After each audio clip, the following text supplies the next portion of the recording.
Bismillahirrahmanirrahim. Assalamualaikum warahmatullahi wabarakatuh.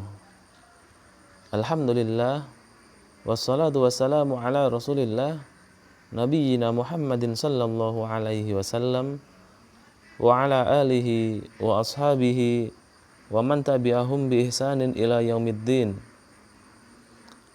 Asyhadu an la ilaha illallah wahdahu la syarikalah wa asyhadu anna Muhammadan 'abduhu wa rasuluh la nabiyya wa la rasula ba'da. Baik para siswa kelas 9A rahimani wa rahimakumullah. Alhamdulillah pada hari ini kita masih diberikan kesempatan oleh Allah Subhanahu wa taala untuk kembali berjumpa. Alhamdulillah ya, walaupun masih secara online untuk mapel tafsir, tapi semoga kita selalu diberikan semangat, diberikan kesungguhan dalam belajar. Semoga Allah memberikan karunia kepada kita ilmu yang bermanfaat. Baik, insya Allah kita akan melanjutkan pembelajaran tafsir, yaitu pada tafsir surat Al-Kahfi ayat yang ke-78 sampai 82. Sebelum kita memulai, tentunya kita mohon ridho dan taufik dari Allah Subhanahu wa taala. Semoga kita diberikan kemudahan dan kelancaran dan diberikan ilmu yang bermanfaat di dalam menuntut ilmu ini. Baik para siswa, silahkan sekali lagi dibuka bukunya ya, dibuka buku paketnya pada materi tafsir surat Al-Kahfi ayat 78 sampai 82. Baik, ayatnya adalah ini ya. Nanti bisa dibuka. Sebelum ayat ini, bahwasanya kemarin kita sudah sampaikan ya, apa saja yang dilakukan oleh Nabi Khidir.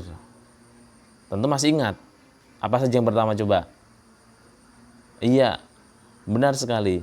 Yang pertama, ketika Nabi Khidir melubangi kapal, merusak kapal yang dimiliki oleh seseorang, dilubangi sehingga kapal itu nggak jadi berlayar. Kemudian yang kedua adalah apa? Ayo masih ingat nggak? Iya, yang kedua Nabi Khidir tiba-tiba membunuh seorang anak. Yang anak itu ketika dilihat belum punya dosa, masih kecil. Ya, dua perbuatan itu menimbulkan protes dari Nabi Musa, menimbulkan pengingkaran.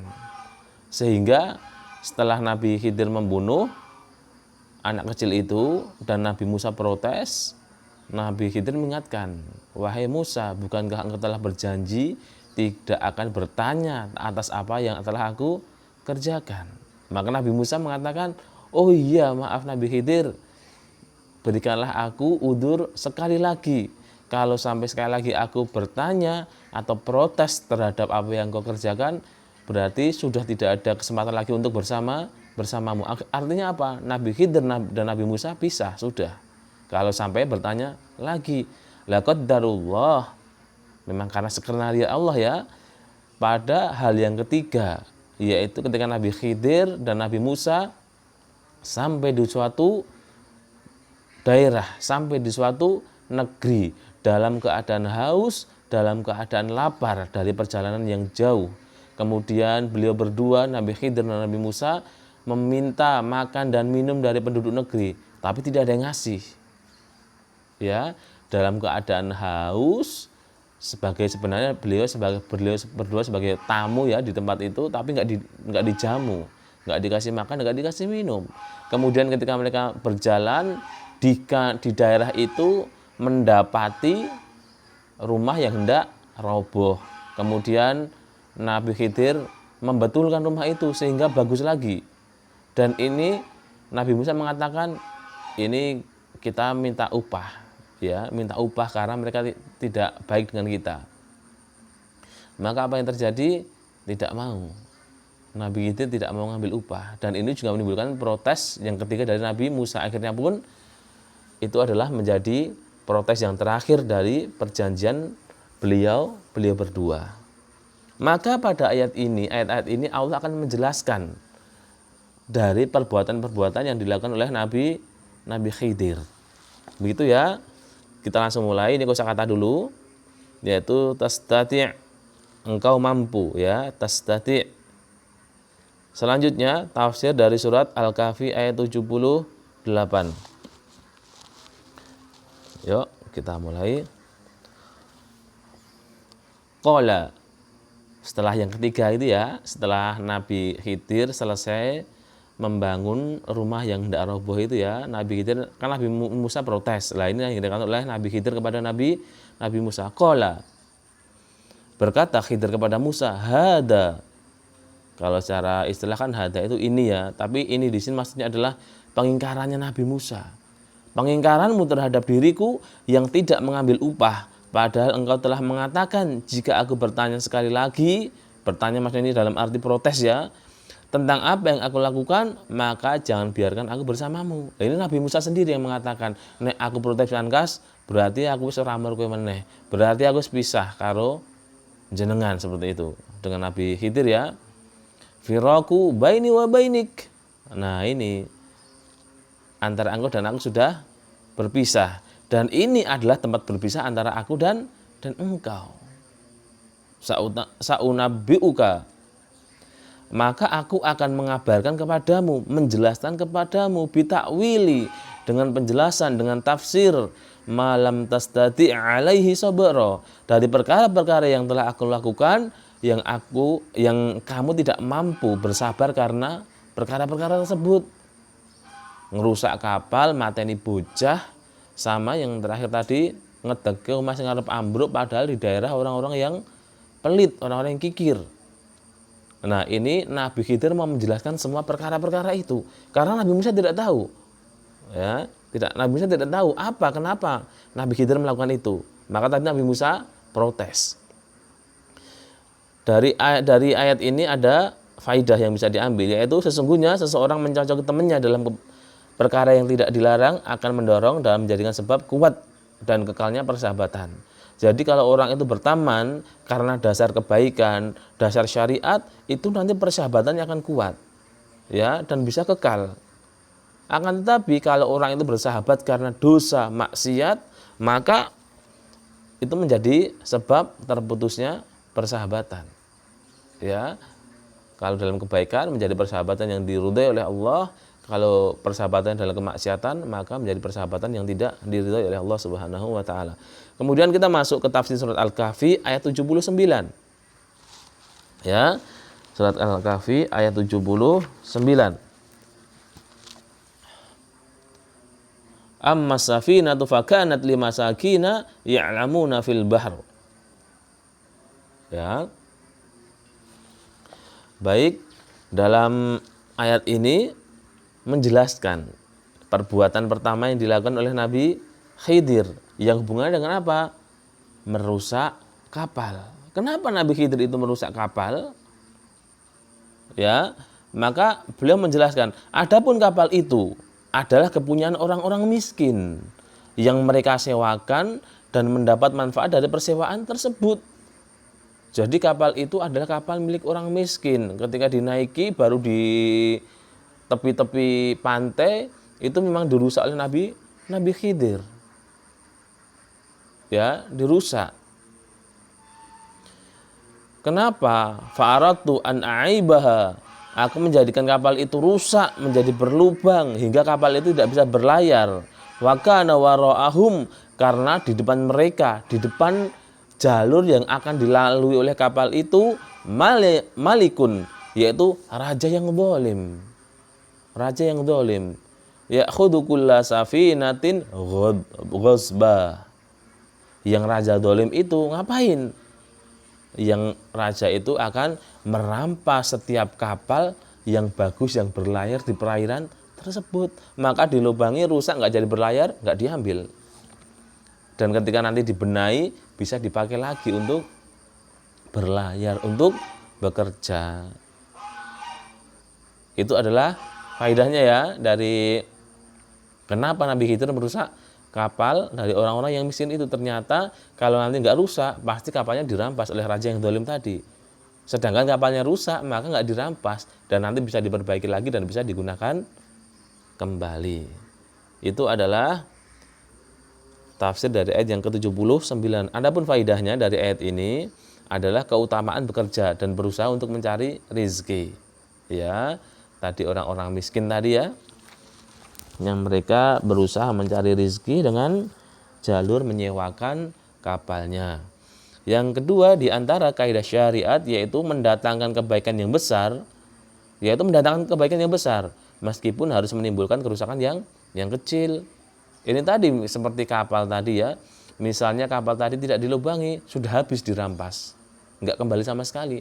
Tapi ketika dirusak, itu nggak jadi berlayar, berlubang, kan itu rusak. Ketika kemungkinan raja melihatnya, raja yang zalim itu udah nggak diambil karena rusak. Bisa diperbaiki lagi dan bisa digunakan lagi. Tapi kalau bagus dalam keadaan berlayar, diambil, udah hilang, nggak tersisa sama sekali. Kalau rusak kan masih bisa dibenahi.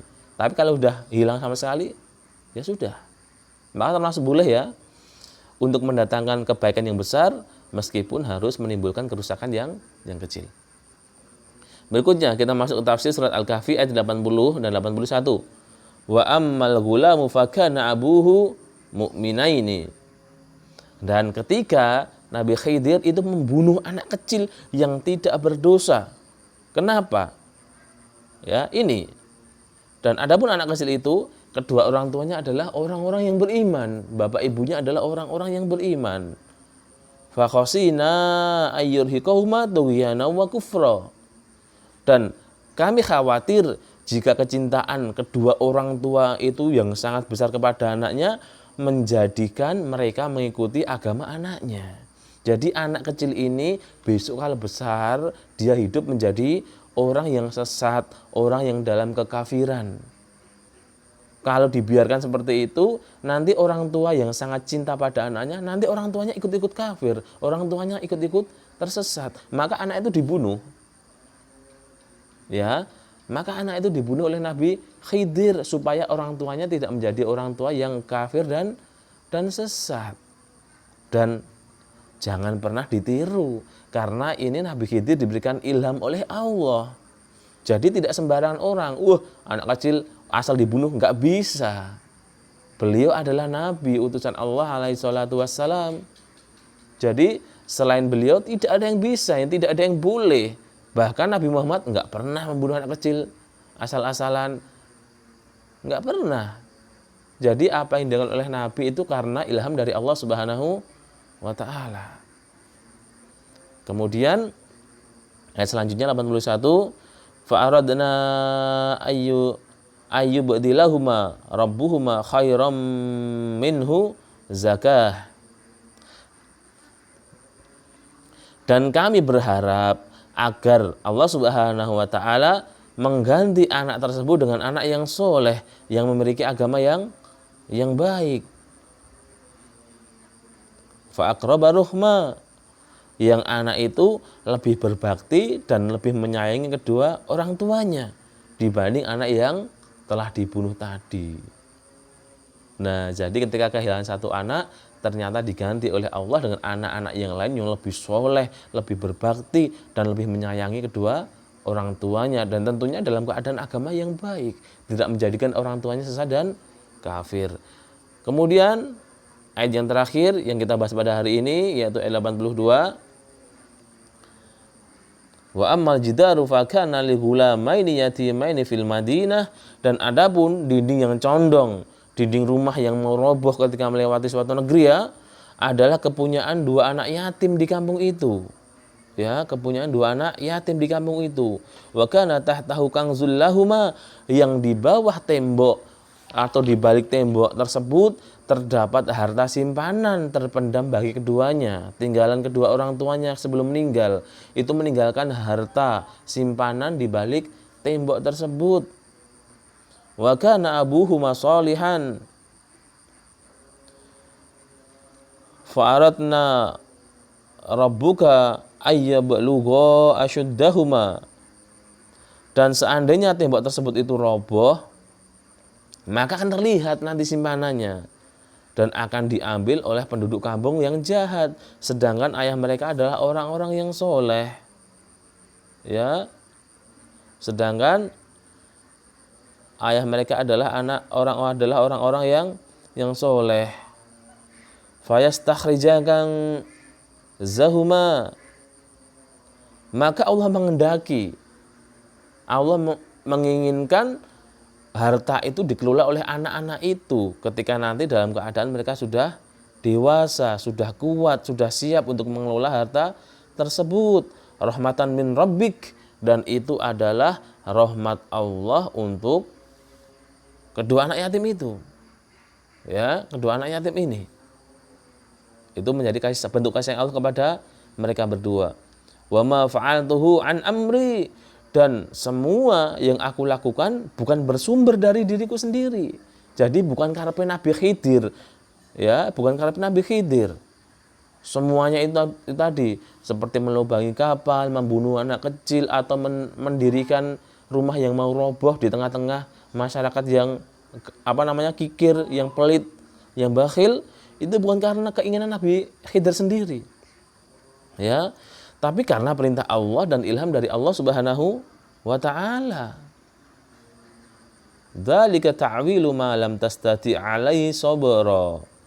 Inilah penjelasan tentang apa yang engkau merasa sempit, yang membuat Nabi Musa merasa enggak terima, Nabi Musa protes dan tidak sabar sampai aku mengabarkannya kepadamu. Lah, ini adalah Nabi Khidir menjelaskan ternyata dari perbuatan-perbuatan yang telah beliau kerjakan itu adalah seperti ini jawabannya, hikmahnya adalah seperti ini. Jadi bukan karena keinginan Nabi Khidir sendiri, tapi karena kehendak Allah Subhanahu wa ta'ala. Allah yang menghendaki seperti itu.